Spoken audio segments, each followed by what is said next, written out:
So it literally just occurred to me as I'm dealing with these bell peppers. I was wondering, like, okay, are they still good? Can I use them? And what it is that I'm creating. And I was like, yo, it hits me. There's literally like whole business models that are dedicated to challenging our limiting beliefs. Like one of them, imperfect foods, as I'm cutting this thinking, oh, is this good? It looks a little funny. It's not shaped like how I expect it to be shaped, right? My belief is that a apple is supposed to look a certain way, a bell pepper is supposed to look a certain way. If it's good, it's supposed to look a certain way. But there's literally a whole business model around on challenging our limiting beliefs.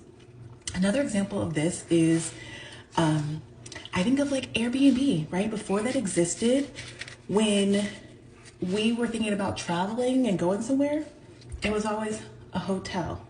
Now, some of y'all probably have family members like I did in my family where when they traveled and they were coming to your city, that meant your couch, your guest room, whatever that was. But until things like Airbnb came around, that again challenged our beliefs on what travel can look like, how travel can actually feel, and what the accommodations are.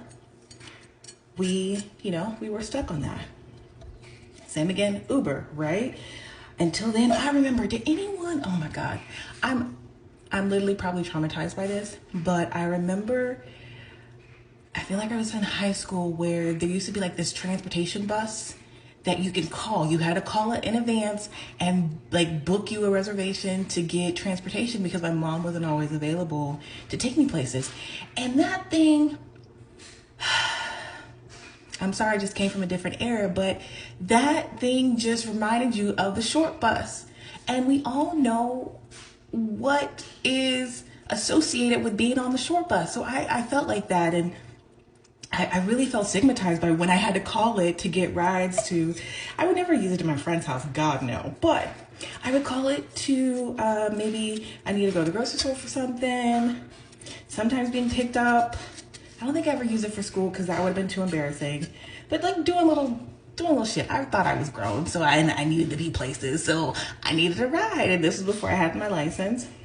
Or it could have been when I lost my car and needed to have a license but didn't have a car and needed to travel. But Uber has completely changed the game on that. It doesn't look like that short bus anymore.